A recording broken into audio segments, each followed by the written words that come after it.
Hi, I'm Paula, and in this video, I'm bringing you a really interesting case about a tragedy that happened in 2015. At first, it was believed to be an accident, but after further investigation, the authorities realized that it had actually all been planned. So I hope you enjoy it. Before we get started with the video, as always, I want to thank the channel members for all the support you give me. Your help means so much because thanks to you, I can make this kind of content that I love to create and that you enjoy watching. Channel members get a monthly subscription with some benefits like occasional extra content, choosing the video topic, watching videos a day early, and the Illuminatis get access to my private Instagram and have their name appear at the beginning of the video. To become a channel member, all you have to do is click where it says join and choose whether you want to be a Trampolito or an Illuminati. It has a monthly cost, so if you can't pay for it or just don't want to, that's totally fine.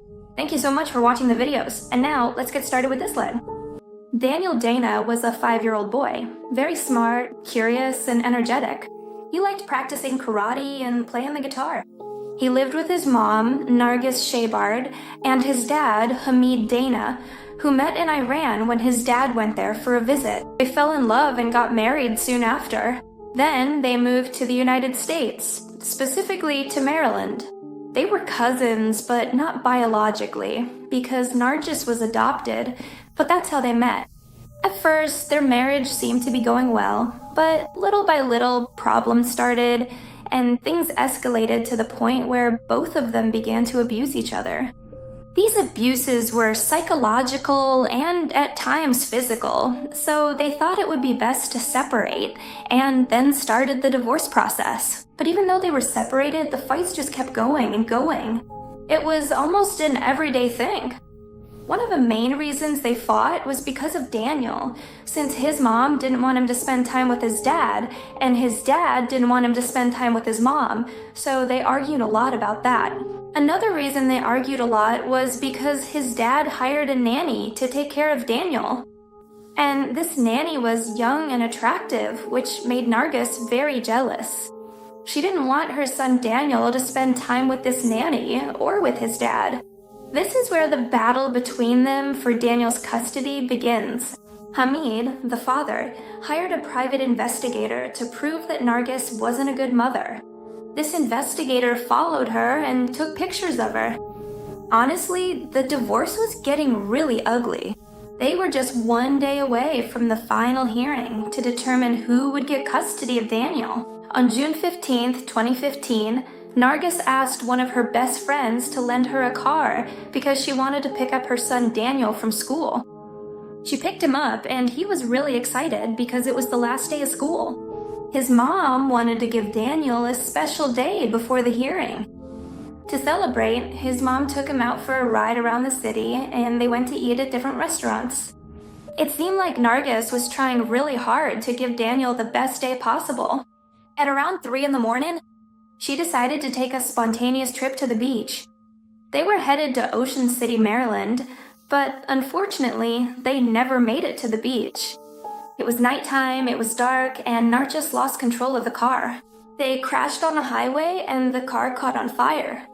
Luckily, a paramedic happened to pass by the scene because he was returning from another emergency. And when he arrived at the scene, he found Narges outside the car, screaming in pain.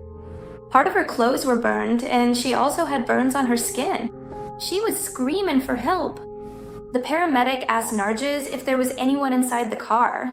She answered yes, that her son Daniel was inside, but the car was still on fire, and the paramedic couldn't see if anyone was inside or not. Narges was desperate, begging the paramedic to please save the life of her only son. But the paramedic couldn't get into the car. All the doors were locked. He said the car was filled with smoke and you couldn't see anything through the windows, but he managed to break one of the windows, so he reached his arm in to unlock the car and open the door, but unfortunately, he couldn't see any child. He said the only thing he saw was a bundle of burning blankets, but this bundle was under the seats, so he thought it couldn't be Daniel. Moments later, the firefighters arrived and managed to put out the fire, but there was still no sign of Daniel. Once again, the authorities asked Narges if she was sure her son was inside, and Narges said yes. The authorities thought maybe she was confused or in shock, and that's why she wasn't thinking clearly, because there really was no sign of any child. Until the firefighters found a body in the back seat covered by blankets. Unfortunately, the body was Daniel's, and he was so badly burned that he couldn't be recognized. But the strange thing is that he was completely wrapped up, and these blankets were under the back seat, like on the floor of the car. Automobile accident specialists analyzed the crime scene to determine how the fire started.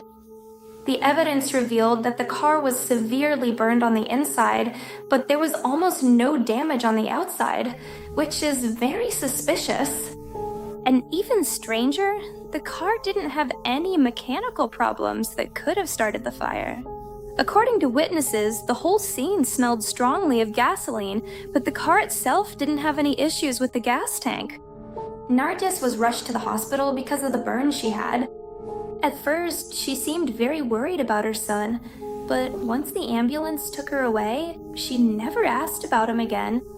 She didn't ask if he was in the hospital, if he was hurt, or even if he was alive. While she was hospitalized, the authorities continued investigating the car.